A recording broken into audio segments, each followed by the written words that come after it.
하나님께서는 우리 가정을 향해 축복의 계획이 있으신 것처럼 광야 생활을 마친 이스라엘 백성을 위해서도 예비하신 축복의 땅이 있었습니다. 그것이 바로 가나안 땅이지요. 이 땅은 하나님께서 아브라함에게 약속하시고 허락했던 그 축복의 땅입니다. 이 가나안 땅에서 아브라함의 후손이 민족을 이루어 거하게 될 것이고 그 민족이 다른 민족보다 더 창대하고 번성하리라는 하나님의 언약의 말씀이 이제 막 이루어지려고 합니다. 이것을 위해 400년간의 종살이를 마치고 40년의 광야 생활을 마치고 모세의 후계자 여호수아에게 그 땅을 차지하라고 하나님께서 명령하십니다. 그래서 여호수아와 이스라엘 백성은 요단강을 건너 가나안 땅을 향해서 그 정복의 길을 나아가고 있습니다. 그런데 오늘 본문 말씀 2절 말씀을 보면 12지파 중에 5지파는 땅을 차지하였지만 나머지 7지파는 땅을 얻지 못하고 있었다고 말합니다. 그러자 여호수아는 그 7지파의 지도자를 부릅니다. 그리고 3절 말씀에 나와 있듯이 이렇게 말합니다. 너희가 너희 조상의 하나님 여호와께서 너희에게 주신 땅을 점령하러 가기를 어느 때까지 지체하겠느냐. 이 말인즉 7지파가 하나님의 명령에 따라 약속의 땅 가나안 땅으로 나아가기를 게을리했다는 책망의 말입니다. 축복의 땅인 가나안에 들어갔음에도 자신을 위한 땅을 취할 생각은 하지 아니하고 다른 지파의 지경에서 빌부터 시간을 보냈다라는 이야기입니다. 그냥 태만하게 그 자리에 앉아서 세월만 보내고 지체하고 있었다라는 말입니다. 왜 그랬을까요? 마땅히 친구가 좋은 장난감을 가지면 아이들은 그 장난감을 부러워하고 그건 나도 가지게 해달라고 부모님에게 와서 떼를 쓰기 마련입니다. 마땅히 동창회를 갔다 온 여인이나 남편이 친구가 집을 샀다고 그러면 우리도 집을 사자고 부부가 손 꼭 잡고 다짐하기 마련입니다. 누구네가 몇 주년을 맞아서 해외여행을 갔다 왔다 그러면 괜히 나오지도 않는데 이상하게 찾아가지고 해외여행 사이트를 계속 TV에서 나오도록 하는 게, 그래서 어떻게든 해외여행을 가보고 남들과 같이 그 모든 것들을 누리고 싶은 것이 사람의 마음이고 인지상정입니다. 그런데 이스라엘의 12지파 가운데 7지파가 왜 머뭇머뭇 거리고 있었을까요? 왜 다른 5지파의 땅에서 함께 기거하며 그곳에서 그렇게 오랜 시간을 보내며 지체하고 있었을까요? 아마도 이런 것 아닐까요? 이스라엘 백성이 가나안 땅으로 들어와 전쟁을 치릅니다. 여리고 전쟁, 아이성 전쟁, 여러 전쟁을 치르면서 과연 이 전쟁의 방법이 옳은 것인가? 우리가 과연 저 안악자손과 같은 거인자손들이 있는 가나안 땅을 정복할 수 있을까? 저들이 쌓아놓은 철옹성과 같은 장애물들을 우리가 넘어설 수 있을까? 노예 생활을 하던 우리가, 광야에서 유리방황하던 우리가 과연 정착하는 생활을 할 수 있을까라는 많은 생각들이 그들에게 마음의 확신을 주지 못해 주춤거리게 한 것은 아닐까요? 그래서 망설이다가 시간이 지나고 그냥 안주하게 된 것이지요. 어쩌면 이스라엘 백성들에게는 지금의 생활이 더 편하고 좋을지도 모르겠습니다. 어떻게 보면 여리고 전투와 아이성 전투와 여러 전투를 통해서 이미 승리하게는 하였으나 전쟁에 참여했던 남성들이 전사함으로 말미암아 이웃의 가장이, 아이들이 편모스라에서 자라게 되는 그것들을 바라보고 또 그들의 분깃을 제대로 챙겨받지 못하는 것을 보며 마음의 두려움이 있었던 것은 아닐까요? 지금도 광야 생활에 비하면 충분한데 굳이 전쟁의 위험, 가장을 잃을 위험까지 쓰면서 우리가 이 전쟁을 계속해야 돼라는 두려움과 타협하고자 하는 마음, 안주하고자 하는 마음이 그들을 그렇게 안주시킨 것은 아닐까요? 우리가 이런 두려움으로 인해서 오는 것을 트라우마라고 이야기합니다. 이것을 설명하기 위해서 제 개인적인 경험을 이야기하는 것을 널리 양해해 주시기 바랍니다. 개인적으로 저는 아들 하나, 딸 하나를 키우고 있습니다. 그런데 이 첫째 아들이 낳기 전까지 저희는 아이를 출산하는데 6번 실패했습니다. 7번째 아이가 생겼을 때는 병원에서는 아니 그렇게 조심하고 완전히 검사해서 사모님 치료 다 끝날 때까지 기다리려니까 그새를 못 참아가지고 임신을 시켰냐고, 지도 목사인데도 불구하고 산부인과 의사 간호사들에게 둘러싸여서 진짜 이상한 짐승을 쳐다보는 듯한 그런 눈빛을 경험했습니다. 그런데 계속해서 기도하니까 하나님이 그것을 첫째 아들의 열매를 주셨고 연이어서 둘째 딸도 건강하게 낳았습니다. 세 번째 아이가 생겼지만 유산을 하게 돼서 더 이상 아픔을 겪지 않기 위해서 제가 의술의 도움을 받기도 했지요. 그래서 교회에서 아기가 잘못됐다거나 임신했던 임산부가 좌절했다 그러면 항상 모든 교회에서 절 보냅니다. 왜 그럴까요? 유산한 아픔을 누구보다 아버지로서 잘 알기 때문입니다.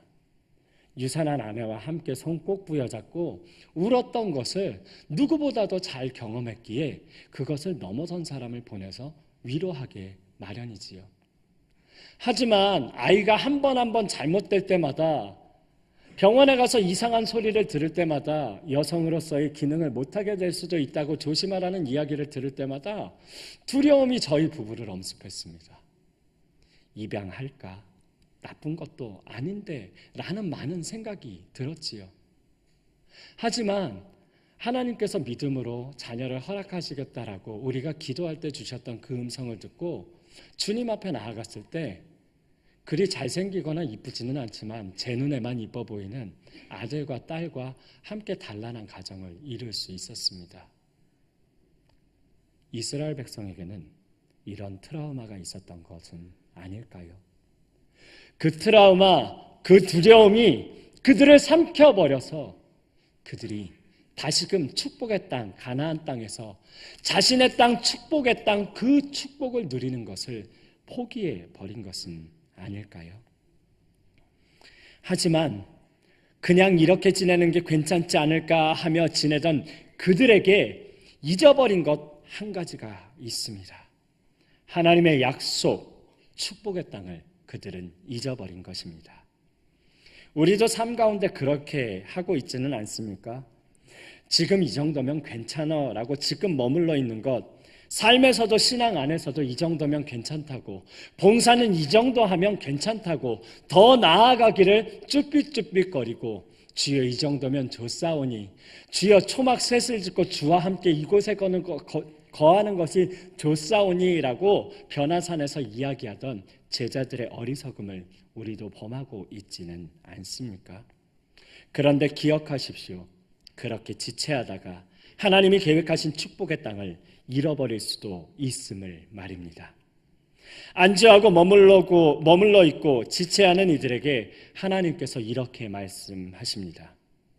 너희가 어느 때까지 지체하겠느냐? 안타까워 외치시는 주님의 음성에 믿음으로 대답하는 우리가 되기를 소원합니다. 여호수아는 말합니다. 그 땅은 여호와께서 너희에게 주신 땅이라고 말입니다. 그 땅은 여호와께서 약속하셔서 너희가 들어가기만 하면 너희 땅이 될 것이다 라고 말씀하셨다라는 이야기입니다. 두려움이 있습니다. 어려운 장애가 있습니다. 하지만 하나님의 약속을 믿고 나아간다면 하나님께서는 반드시 그 약속대로 축복의 땅을 우리에게 허락해 주실 줄 믿습니다. 아브라함이 하나님을 믿었을 때 의인이라 칭함을 받았고 믿음의 조상이 되었습니다. 모세가 하나님을 믿었을 때 80살의 노인이 출애굽의 선봉장이 되었습니다. 야곱이 베델의 사다리 환상을 보고 하나님을 의지하고 믿었을 때 빈털터리 가출 청년이 금이 환영하여 큰 무리를 이루어 돌아오게 되었습니다. 형제들에게 버림받고 감방에 갇혔던 요셉이 하나님을 의지하고 믿었더니 애굽의 총리 대신이 되었습니다. 들판에서 양을 치던 다윗이 하나님을 믿었을 때 그 큰 장수 골리앗을 물리치고 이스라엘의 왕이 되었습니다. 하나님을 믿음으로 말미암아 우리가 생각지도 못하는 이 엄청난 하나님의 예비하신 축복을 누리는 우리 모두가 되기를 간절히 소원합니다. 더 이상 지체치 말라라고 이야기하며 이스라엘의 7지파의 지도자를 불러서 그들의 게으름을 깨우치고 아울러 나아가서 가나안 땅에 분깃을 취하라고 이야기하면서 여호수아가 한 가지 방법을 제시하는 걸 볼 수 있습니다. 오늘 4절 말씀에 그 내용이 기록되어져 있는데요. 너희는 각 지파에 3사람씩 선정하라. 내가 그들을 보내리니 그들은 일어나서 그 땅에 두루다니며 그들의 기업에 따라 그 땅을 그려가지고 내게로 돌아올 것이라. 아멘. 뭐라고 이야기합니까? 7지파니까 7지파에서 각 지파마다 3사람씩, 그러니까 총 몇 명이지요? 3, 7, 21, 21명을 선별하여서 데리고 오라고 합니다. 그리고 그들을 가나안 땅으로 파송합니다. 파송하여서 뭘 하냐 그랬더니 너희가 살고 싶은, 너희가 유산으로 받고 싶은, 너희가 분배받고 싶은 그 땅을 너희가 7지파가 21명이 다니면서 서로 상의해서 7개로 나누어서 그림을 그려가지고 내게 돌아오라라고 이야기합니다. 그림을 그려오랍니다. 그것도 구체적으로요. 자신들이 받고 싶은 땅을 구체적으로 눈에 보이게 그림을 그려오라고 합니다. 그러면 이 그림을 그려오라는 말은 어떤 의미일까요? 구체적인 준비를 해오라라는 말입니다. 이곳에서는 어느 밭을 만들면 좋겠구나. 이쪽에는 유실수를 심으면 좋겠구나. 이쪽에는 집을 짓고 살면 좋겠구나. 이쪽에는 우리 아이들을 가르치는 학교를 지으면 좋겠구나. 이곳에서는 우리 아이들이 뛰어놀고 이곳에서는 유수지를 만들고 강을 만들어 우리 아이들이 지내면 좋겠구나. 구체적인 계획을 세워오라고 이야기합니다.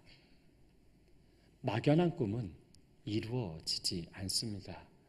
그저 어린 시절 너 이 다음에 커서 뭐가 될래? 라고 할 때 대통령이 될래요? 뭐가 될래요? 뭐가 될래요? 이야기하듯이 뜬구름 잡듯이 그렇게 이야기하는 그런 것이 아니라 구체적인 계획을 세워오라고 이야기합니다. 제가 이전 교회에서 사역을 하다가 꿈에 대해서 이야기하게 되었습니다. 신방 갔던 집안에 가가지고 남자아이가 너무 귀여운 7살짜리가 있길래 물어봤지요. 넌 커서 뭐가 될래? 그랬더니 이 아이가 저를 고민에 빠지게 만듭니다. 이 아이가 전 이 다음에 커서 어느 걸그룹 같은 걸그룹 팀원이 될래요. 남자아이인데 걸그룹이 되겠답니다. 그래서 제가 한참 고민하다가 아이 손을 꼭 잡고 이야기해 줬습니다. 눈을 마주치면서 얘야, 넌 아무리 노력해도 걸그룹이 될 수 없단다. 남자가 여자가 될 수는 없는 일이야. 근데 혹시 방탄소년단이라고 아니? 얘들은 남자인데 아이돌인데 걸그룹처럼 유명하고 많은 사람들 앞에서 자신의 멋진 춤과 노래를 뽐내기도 한단다. 그래서 그 다음 날부터 그 아이의 꿈은 방탄소년단이 되는 거였습니다. 그렇지요. 막연하게 생각하면 그저 되지 않을 일도 뜬구름 잡듯이 쳐다보게 됩니다. 하지만 마땅히 꿈이라고 하면 그것을 이루기 위해서 아름다운 그림이, 그것을 이루었을 때의 아름다운 그림이 있어야 되고 그것을 향한 구체적인 계획이 있어야 합니다. 그래서 여호수아를 통해서 하나님은 이스라엘의 21명의 정탐꾼들을 통해서 그곳을 구체적으로 살펴보고 그곳에 대해서 연구하고 그 계획을 가지고 하나님께 나아오라고 이야기합니다. 이전에 모세가 가나안 땅을 향할 때 12 정탐꾼을 보냈습니다. 갈렙과 여호수아를 포함한 10명의 정탐꾼이 가서 가나안 땅을 잘 조사해서 가나안 땅에 대해서 잘 알았지요. 하지만 이제 40년 광야 생활이 끝나고는 노인이 된 갈렙과 여호수아밖에 남아있지 않습니다. 그래서 21명의 사람이 나아가서 다시금 조사하게 됩니다. 그리고 그것을 자신의 분깃으로 그려오라라고 이야기합니다. 우리도 그저 하나님 아버지 앞에서 막연하게 이런 복을 주십시오, 이런 복을 받게 해주십시오, 복, 복, 복, 복, 꿈, 꿈, 꿈, 꿈 하는 것이 아니라 구체적인 계획과 구체적인 하나님의 복을 그려 하나님께 기도하는 우리가 되기를 간절히 소원합니다. 그림을 그려오라. 앞서 이야기했지만 눈만 감아도 눈앞에 쫙 펼쳐질 만한 그림을 그려오라는 겁니다.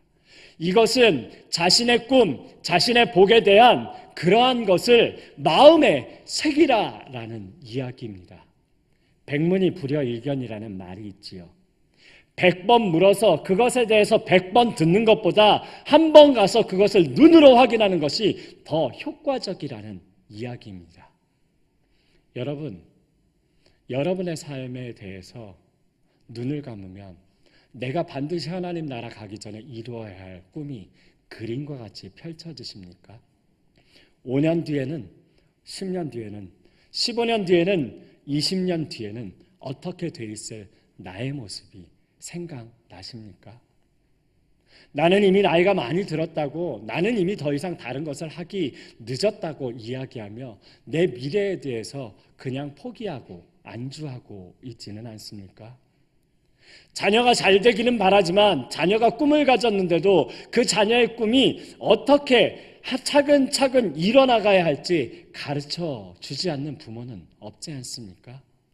그 아이가 하나하나 이뤄가게 하기 위해서 학교다 학원이다 그렇게 힘들게 노력하며 아이를 위해서 수고하는 것이 마땅한 부모의 도리인 것처럼 자녀를 위해서 또 우리 가정을 위해서 우리의 미래를 위해서 마땅한 꿈을 마음에 품고 하나님께 기도해야 하는 것이 우리의 삶의 자세가 아닐까요? 바라건대 하나님 아버지 앞에 꿈을 가지고 구체적인 계획을 가지고 살아가는 우리 모두가 되기를 간절히 소원합니다. 이 그림을 그려오라라는 제스처 다음에, 명령 다음에 여호수아는 한 가지를 더 이야기합니다. 너희의 그림, 그 그림. 그냥 종이에 끄적거려서 온 것도 아니고 나중에 보면 그것을 가지고 와서 정리해서 책에 아름답게 그려서 가지고 온 그것을 내게로 가져와라.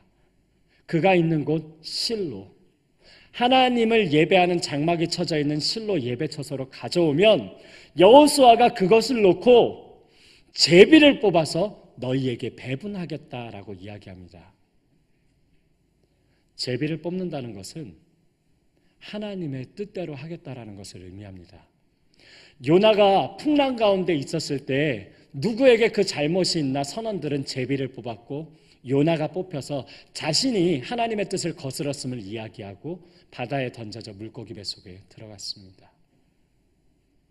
이스라엘 백성이 가나안 정복전쟁에 갔을 때 시날살 외투와 얼마간의 재물을 숨겼던 아간을 골라낼 때도 12지파를 놓고 제비를 뽑았고 12지파 중에 한 지파가 나오니까 그 지파에 가정마다 놓고 제비를 뽑았더니 그 잘못한 사람의 집안이 나왔고 누구냐라고 했을 때 그 사람이 그 책임을 지도록 그 모든 것을 밝혀내는 것이 제비라는 수단이었지요. 예수님의 12제자 중에 가룟 유다가 스스로 목매어서 죽게 되었을 때 그의 빈자리를 채우려고 할 때에도 두 후보를 세우고 그를 뽑을 때 제비의 방법을 사용했던 것을 봅니다. 이것은 하나님의 뜻에 모든 것을 맡기겠다는 전적인 순종이고 주권을 내어드리는 그러한 행동입니다. 저는 여기서 여호수아의 대단함을 느낍니다. 그들에게 자신이 원하는 땅, 꿈꿔온 땅, 계획한 땅을 그려오라라고 이야기했습니다. 그러면 이스라엘 12지파가 모여서 한 힘으로 전쟁을 하면 하나님이 약속하셨으니 반드시 승리할 것입니다. 그러면 너희가 원하는 땅, 너희가 꿈꿨던 땅, 너희가 나에게 요청했던 그 땅을 내가 너에게 주겠다라고 이야기하면 여호수아의 지도력과 여호수아의 인기가 하늘을 찌르도록 높지 않았겠습니까? 모세가 여호수아에게 지도력을 양해할 때 그 모든 후계자로 삼을 때 너는 가서 가나안 땅을 정복하고 내가 공정하게 그 땅을 나누어 지정하여 주라라고 했을 때 많은 사람들이 그것을 보고 기억하고 있고 여호수아는 그러할 만한 권한을 이미 부여받았고 12지파도 그것에 동의하였습니다. 그런데도 불구하고 여호수아는 그 모든 것을 자신이 높아지거나 자신의 지도력을 나타내는 도구로 사용하지 않고 하나님께 그것을 내보여서 너희가 원하는 것이 아니라 하나님이 원하시는 방법대로 그것을 배분하겠다고 이야기합니다. 우리가 원하는 것이 이루어지지 않았다고 낙담하지 마십시오. 사람은 때때로 잘못된 것을 선택하고 넘어지기도 하고 우매함을 보이기도 하지만 그 모든 것을 이루시는 우리 하나님은 완전하시고 온전하게 이루시는 주님이시기 때문입니다. 그분에게 우리의 구체적인 계획을 가지고 나아가서 주님, 저는 이것을 정말 원하는데요.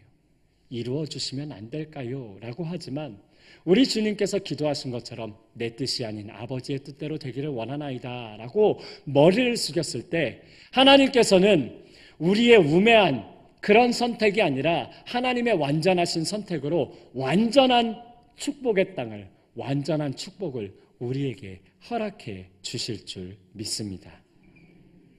이제 말씀을 마무리하고자 합니다. 여러분들의 인생을 살아오며 트라우마가 있습니까? 상처가 있습니까? 그 상처가 반복되어서 굳은 살이 될 정도로 아픔을 간직하고 있습니까? 그것이 벽이 되어서 그것을 넘어서지 못하는 두려움에 사로잡혀 계십니까? 하나님의 언약을 믿으시기 바랍니다. 우리는 축복의 백성이고 우리는 반드시 받을 수밖에 없다라는 하나님의 언약을 부여잡고 두려움을 넘어서야 할 줄 믿습니다. 하나님이 명령하실 때 지체치 말고 주님께서 축복의 땅이라고 지명하신 그곳으로 나아가야 할 줄 믿습니다. 그림 그리듯 구체적인 그러한 노력을 통해 계획을 세우고 하나님께 나아가 겸손히 머리 숙일 때 세상 사람들이 이루어낼 수 없는, 사람의 힘으로 할 수 없는 하나님의 완전한 축복의 땅이, 그 모든 복락이 우리에게 있을 줄 믿습니다. 함께 기도하겠습니다. 사랑과 은혜가 충만하신 하나님 아버지, 우리는 주님 앞에 살아가며 때때로 머물러 있기를 좋아합니다. 더 하는 것보다는 이제 이만하면 됐으니라고 머물러 있고 싶을 때가 많이 있습니다. 우리의 힘만으로 대적하기에는 세상이 너무 강하고 공중의 권세 잡은 자가 우리를 넘어뜨리려 호시탐탐 노리고 있기 때문입니다. 그러나 언제까지 안주하고 있겠습니까? 주님 앞에서 축복의 땅을 향한 믿음의 발걸음을 일으켜 세우게 하여 주옵소서. 지체치 말고 하나님의 언약을 향해 나아가게 하여 주옵시고 우리의 모든 복을 그림 그리듯 그려가지고 나아갈 때 그 아름다운 그림을 하나님께서 우리에게 가장 적합한 방법으로 허락해 주시는 귀한 복이 있게 하여 주옵소서. 예수 그리스도의 이름으로 축복하며 기도하옵나이다.